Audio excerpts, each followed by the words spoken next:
አሰላሙ አለይኩም ወረሕመቱላሂ ወበረካቱህ። ዛሬ ሁለተኛውን ባለ ተቃራኒ ባህርየ ንባብ ትንተና እንጀምራለን።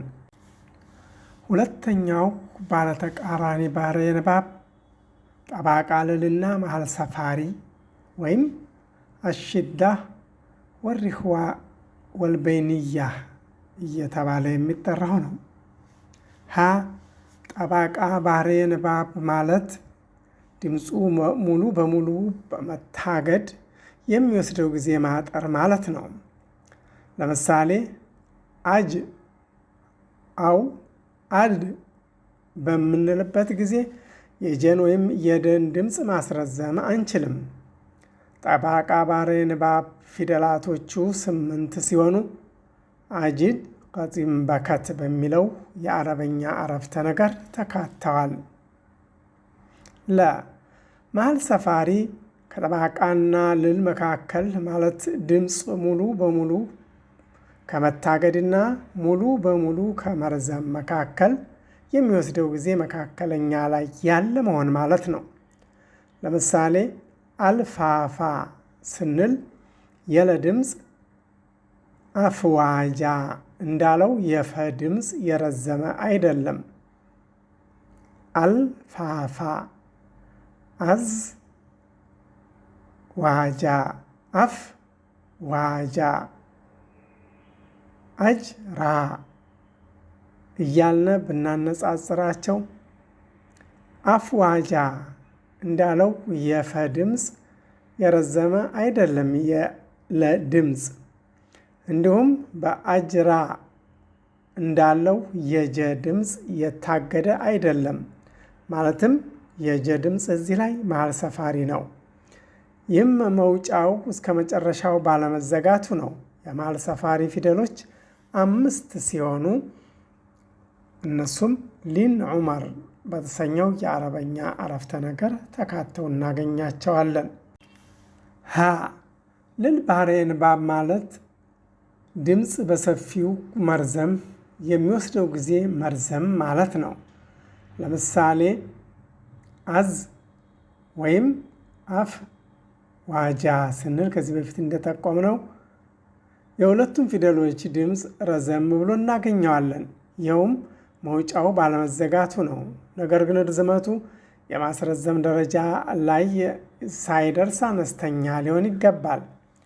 የልል ባህርየ ንባብ ፊደሎች ከጠባቃና መሀል ሰፋሪ ፊደሎች ወይም ከሽዳና ከበይንያ መካከል ከሪኽዋ መካከል ያሉት ቀሪዎቹ ፊደሎች ናቸው። የኢማሙል ጀዘሪ ምርጫ በመከተል ፊደሎቹ አነስተኛ የሆኑ ባህርየ ንባብን እንመርጥና በቃል ለመያዝ እንሞክራለን። እነሱም ጠባቃና መሀል ሰፋሪ ሆነው እናገኛቸዋለን። ከዚያም ቀሪዎቹ የልል ባህርየ ንባብ ፊደሎች ናቸው የሚል አቋም እንወስዳለን ማለት ነው። ይህን ሁለተኛውን ባለ ተቃራኒ ባህርየ ንባብ ሽዳ፣ ረኻዋና በይንያ ያልነውን በቅደም ተከተል በጉሮሮ በመጀመር ትንተናችንን እንቀጥላለን።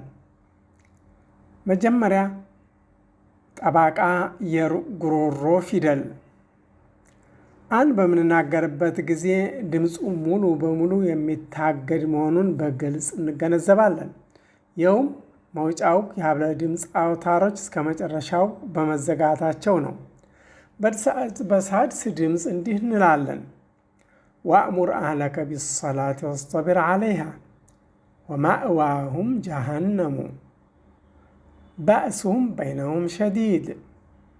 እንዲሁም በግዕዝ ከአብና ሳልስ ወይም በፈትሕና በዶምና ስኩን አለም የዕለም ቢአና ላሃ የራ ወአልዘመሁም ከሊመተ ተቅዋ አውዚዕኒ አን አሽኩረ ኒዕመተክ ወለዚነ ኡቱል ዒልመ ደረጃት ቁል ኡሕየ ኢለይ ወኢዛ ጃኡከ ሐየውክ ኢዛ ጃአ ነስሩላህ ኢነላሃ ገፉሩን ረሒም ኢነመል ሙእሚኑነ ኢኽዋ እንላለን ማለት ነው።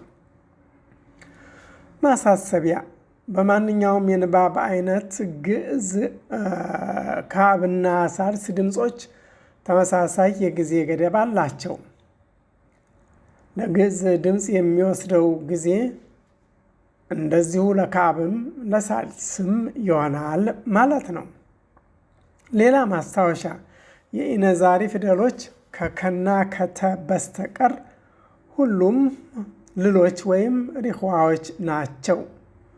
ሼክ አይመን ስዌዲ በከና ተ ፊደል ላይ የሰጡት ማብራሪያ ኢነዛሪ እና ጠባቃ ናቸው ይላሉ። በዚሁ ደረጃ ይኸውም ማለትም ድምፃቸው መጀመሪያ ጠባቃ ሲሆን መጨረሻቸው ኢነዛሪ ነው ማለት ነው ይላሉ።